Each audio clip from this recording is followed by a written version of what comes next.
he was willing to do whatever it took to get back to her, even if it meant joining up with the Imperial Navy. You're listening to Path of the Jedi with your host, Ronnie Cruz. All right, welcome to Path of the Jedi, the podcast where Star Wars meets personal development. My name is Ronnie Cruz, your host for this full throttle adventure. That's right, full throttle, because, it feels like everything is firing on all cylinders. So much is happening right now, and everything feels so accelerated. On the Star Wars side, obviously, we have everything that's happening with Kenobi, the imminent premiere that's happening on May 27th. They've ramped up all the marketing. They're doing more press tours. They're releasing, more photographs and press photographs. The latest thing that I saw was the Vanity Fair shoot that they're doing with Annie Leibovitz. And of course, Annie Leibovitz is a legend, and her photos look absolutely beautiful. There's so much going on there. There's so much going on there with Kenobi, and obviously, it's been a much anticipated show. So they're ramping that up. They have Star Wars Celebration happening that same weekend, starting on the 27th. That's happening in Anaheim. So congratulations for all of you who are able to make that. I was originally going to go, but things came up, and I'm not able to make it this year, unfortunately. But I know people are so excited about that, and so. Have as much fun as you can, guys. I missed Celebration. The last Celebration I went to was on my birthday in Chicago, April of 2019. Man, has it been that long? Yeah, it's been that long. So I know I've been to multiple celebrations, and they are so incredibly fun, and they just deepen my love for Star Wars. So for those of you guys who are going, enjoy the ride, enjoy the weekend, have fun, and soak it all in. The other stuff was, over the weekend, George Lucas had a birthday, of course, so we had to celebrate that. Thank the maker, right? The maker himself had a birthday over the weekend. Recently, Attack of the Clones just had a 20th anniversary, man. So that in itself is crazy.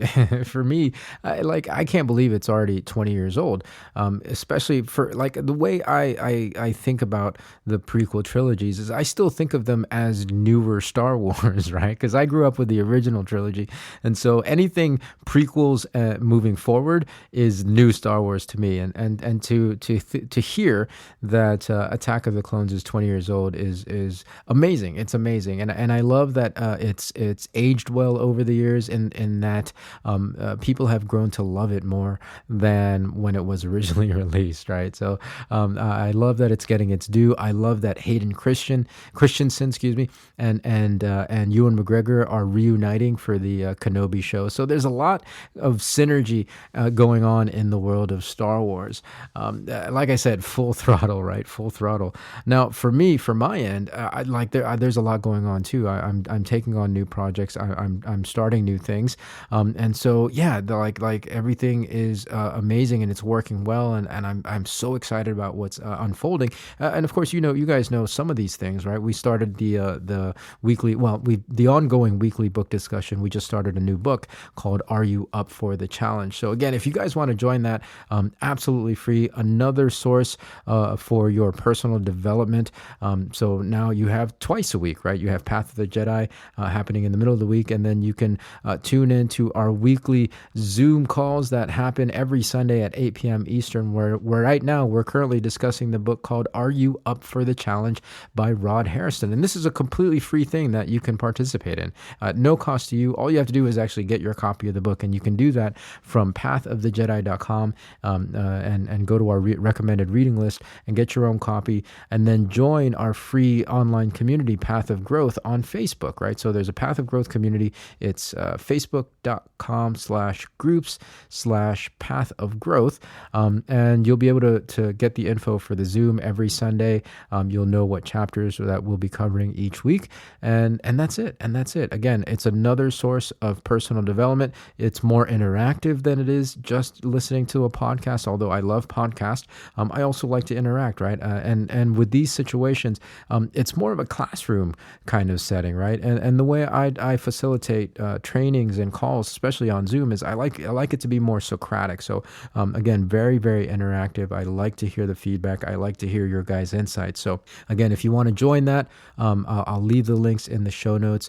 Join our Facebook group, the Path of Growth Community, and get your own copy of Are You Up for the Challenge by Rod Hairston by visiting pathofthejedi.com and clicking on our recommended reading list. As for the other stuff, I actually wouldn't know where to begin to start listing that stuff off. So we'll just have to wait until I'm able to kind of start rolling some of this stuff out for you guys to see. Suffice it to say that it is all very exciting, and a lot of it is, it's for you guys, again, to help you guys on your personal development and growth journey. So just stay tuned. We'll have plenty more announcements in the weeks and months to come. Classified, really? You see what I mean by full throttle? Full throttle all the way. I don't usually do news and updates at the front end of the show, but I wanted to do that today because there's so much happening, and I wanted to get it all out of the way so that we can focus on the main message for today's show. Today, we are going to discuss, because we haven't done it yet, we're going to talk about Solo, a Star Wars story. I find the standalone movies incredibly, incredibly interesting. You have Solo and you have Rogue One, the ones that are outside of the Skywalker saga, for the simple fact that there are no Force wielders in them, at least not prominent ones that I remember off the top of my head. And so I think that inherently, at least for me, it inherently makes the stories that much more human, right? Because we're not dealing with prophecy, we're not dealing with, magical powers or anything like that. We're just dealing with regular people, for the most part, regular characters that are trying to navigate their way around a very, very complex and politically charged, like politically unstable galaxy, right? And I think because of this general instability that's happening, this general unrest, the issue of trust comes up a lot, especially, again, among everyday people who are just trying to, get by, who are just trying to make it through. We talked about trust in Rogue One, as a matter of fact, way back in episode 11 as being a very, very prominent theme. Naturally, with Solo, it's going to be the same way, especially given that the movie is about all things smuggling, right? It's about crime syndicates, it's about smugglers, and so trust is going to be a very, very big issue in this movie. That said, I think there's an even bigger theme happening, or at least a theme that's more closely tied into our title character, Han Solo himself. In rewatching this movie for today's show, it doesn't appear to me that Han has any issue trusting people. In fact, some might argue that that's the reason why he gets into so much trouble in the first place. But I think, again, there's a deeper psychology that's happening with Han. And if you really take a look at the entire movie as a whole, especially the very beginning, it gives us a lot of information as to why Han does what Han does, right? At the beginning of the movie, we learn very quickly that Han is actually an orphan. In fact, he's probably a street kid because he's in the situation where he's working for a local crime lord by the name of Lady Proxima, this alien that is running this underground crime ring, right? With a bunch of orphans, as a matter of fact, of varying ages. We've got orphans in that situation that are very young, all the way up to Han's age. So we have Han working the streets, more and more complicated and dangerous gigs, if you will, and his girlfriend Kira. Those are the first two that we meet. And no, it's not Princess Leia, right? Princess Leia doesn't become the love of his life until A New Hope, the original trilogy. This stuff happens before that. So we have Han, we have Kira, we have a bunch of other kids that are kind of in this servitude to Lady Proxima. And okay, so as an aside, it reminds me very much of an Oliver Twist situation, and with Han being the artful dodger, right? And so if Han is the artful dodger, that's all. That's all I kept thinking about. If Han was the artful dodger, then that would make Luke Oliver Twist, right? Oliver Twist. So it's just kind of a funny parallel for those of you who are familiar with the Oliver Twist story. It just goes to show you that archetypes in storytelling are very, very universal. Anyways, I digress. Let's get back to it. Han, at the beginning here, has cooked up this idea, this plan, as a way for him and Kira to escape the situation. Well, not just escape the situation, but to escape the planet, so that they can finally start their own life. Right? That they can get away and then just eventually do their own thing. Unfortunately, the plan does not work out, and they get separated at the Imperial checkpoint. Kira actually gets taken away. She gets caught, and Han is stuck on the other side of the gate. He's gotten through the checkpoint, so now he actually has an opportunity to escape scot-free, right? But the first thing he thinks about and wants to do is get back to Kira, right? Now that he's escaped, the only thing that he's focused on is getting back to Kira, and this sets him on like a 3-year course. He decides to join the Imperial Navy as a way to become a pilot so that he could fly back to Coruscant. He does all these things with the singular intention of getting back to Kira. And that's when it hit me. Han's primary underlying psychology is his need for connection. And it makes total sense. As you watch the rest of the movie, this is the driving force. This is the driving mechanism behind all his decision making. And it's because it stems from the root of him being an orphan. Naturally, he wants to get back to Kira because Kira is the only person he has any ties to. He was willing to do whatever it took to get back to her, even if it meant joining up with the Imperial Navy. I mean, like, he was free to go here, and he probably had many other choices than joining up with the Imperial military.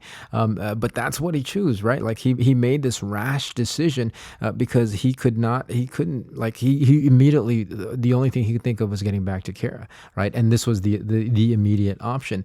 Unfortunately, it took him on a 3-year journey into like a bunch of different war zones, and didn't actually work out with the Imperial Navy, right? Like, he got kicked out of the academy. He became an infantryman.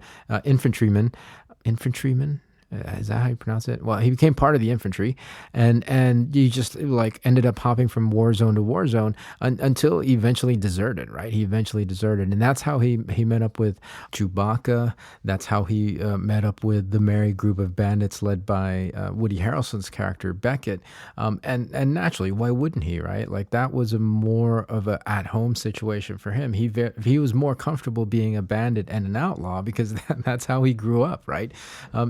So, I mean, a lot of story happens, but it's a clear pattern for him that he is seeking connection. Even if you look at his connection with the Beckett and the rest of the bandits, they initially actually rejected him and had him thrown in prison, thrown in a underground cage, in a caged pit. They turned him in for deserting, and that's how he actually met Chewbacca, because Chewbacca was in the caged pit as well. But even after they turned him in, even after they rejected him, once him and Chewbacca escaped the pit, he still wanted to go join them, right? Because again, the connection is there. He was used to being around bandits. He was used to being around outlaws because he was one himself. He had grown up as one. So again, it's that underlying motivation. It's that underlying need for connection that drives Han Solo. And as you watch the rest of the movie, it becomes more and more clear. Han really isn't a scoundrel at all. He's actually a really good guy who's caught up in some bad situations and is just looking for connections, right? That's his driving force, to fill that need, that basic and primal human need for connection. And what's really cool is because we have all these movies that span the entire arc of Han's life story, starting with the Solo movie, and then you have the original trilogy, and then ending in Force Awakens. We see the pattern that he actually thrives and is has purpose and seems more fulfilled. He seems more happy and driven, and actually makes better decisions when he's part of a tribe, when he has connection, right? And when he doesn't have these things is when he makes bad decisions. When he doesn't have these things, when he pulls away from these things, is when him and Chewie get tangled up with more unsavory types, right? It just goes to show, I think, the importance of community, the importance of being part of a tribe and having that connection. Sure, in a world of smuggling and crime lords and bounty hunters, looking out for yourself and yourself only would seem to make sense as a prevailing philosophy. But as all of these movies have illustrated, all the Star Wars movies, and even outside of Star Wars, actually, it illustrates that doesn't ever work out, right? It doesn't ever work out. When we were discussing the Book of Boba Fett, there was very much that theme of a clash between looking out for yourself versus looking out for the community, looking out for others. And we see who prevailed in that one as well.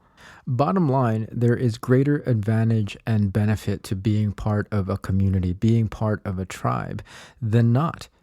If we look at it from an evolutionary standpoint, being part of a tribe ensured survival.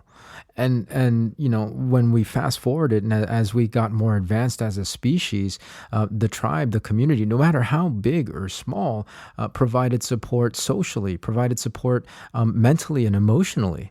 So the point I wanted to make today is that no person, no individual is an island unto themselves. Even the most introverted among us need human connection. And trust me, I know. To be fully transparent and vulnerable with you all, I have dealt with and managed depression and anxiety my entire life. And when I'm going through a low point, the natural inclination is to pull away, right? Is to pull away and to be alone. Especially me. I'm an introvert anyways. I'm a loner. Some people might even call me a hermit, right? A hermit. I live out here in a log cabin in the middle of the woods, in the middle of nowhere. And that helps, right? That's okay, right? I'm sitting here behind the microphone. It's kind of my recharge being alone. But I will say, without a doubt in my mind, that I would not have managed nearly as well as I've managed had it not been for the strong connections that I have. And again, it doesn't have to be with a large group or, even a lot of people. Just a handful of people that you're close to, that you can rely on, just to be there. And I'm not really let's talk about my feelings kind of person.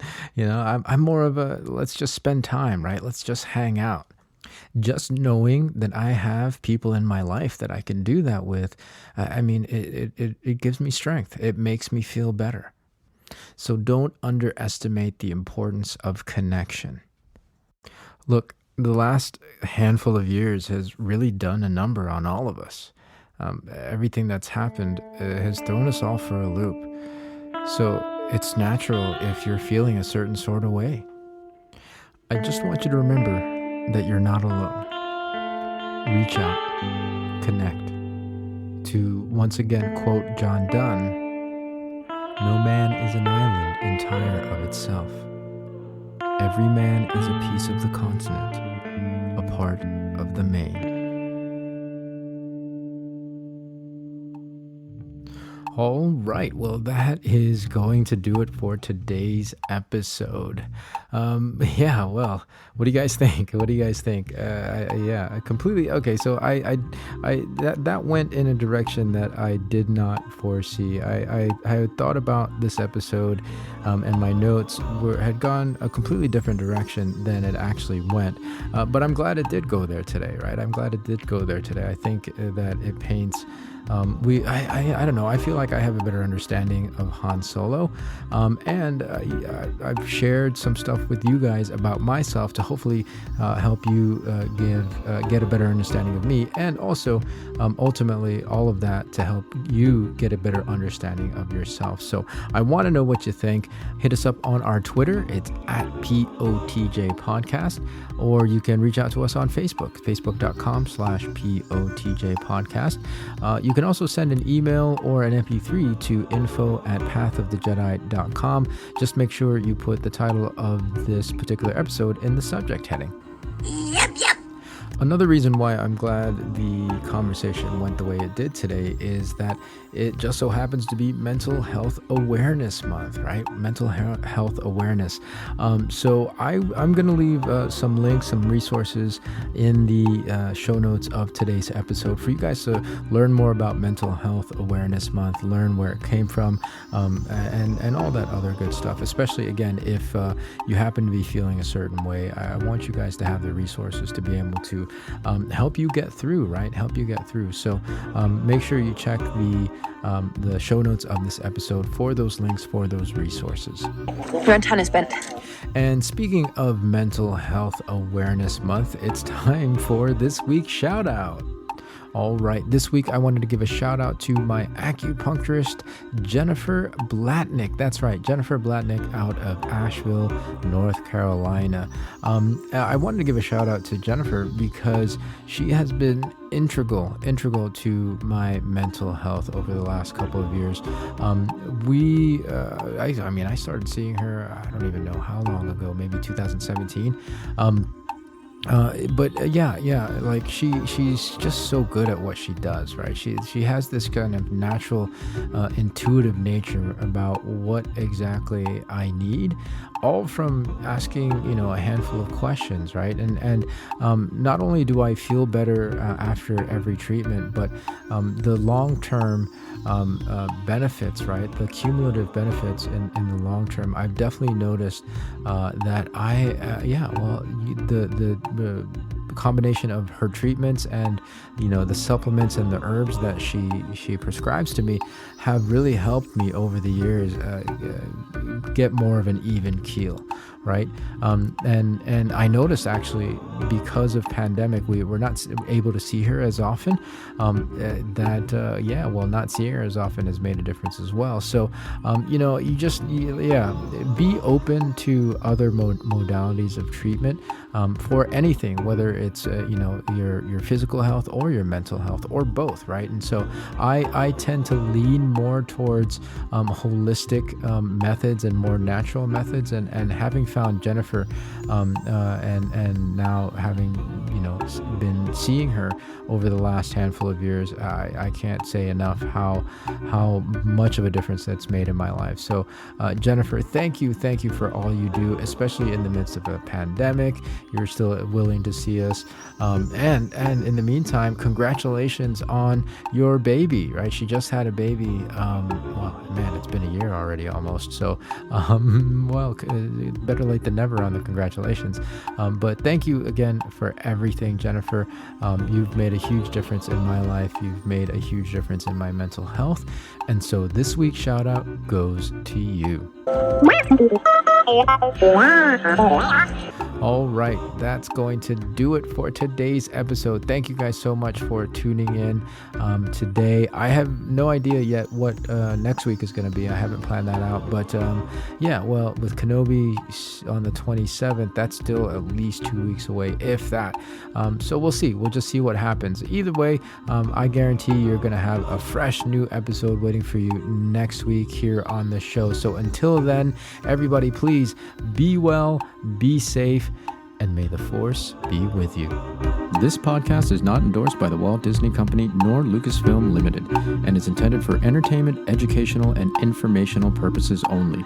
The official Star Wars website can be found at www.starwars.com. Star Wars, all names and sounds and any other Star Wars related items are registered trademarks and or copyrights of Disney and their respective trademark and copyright holders.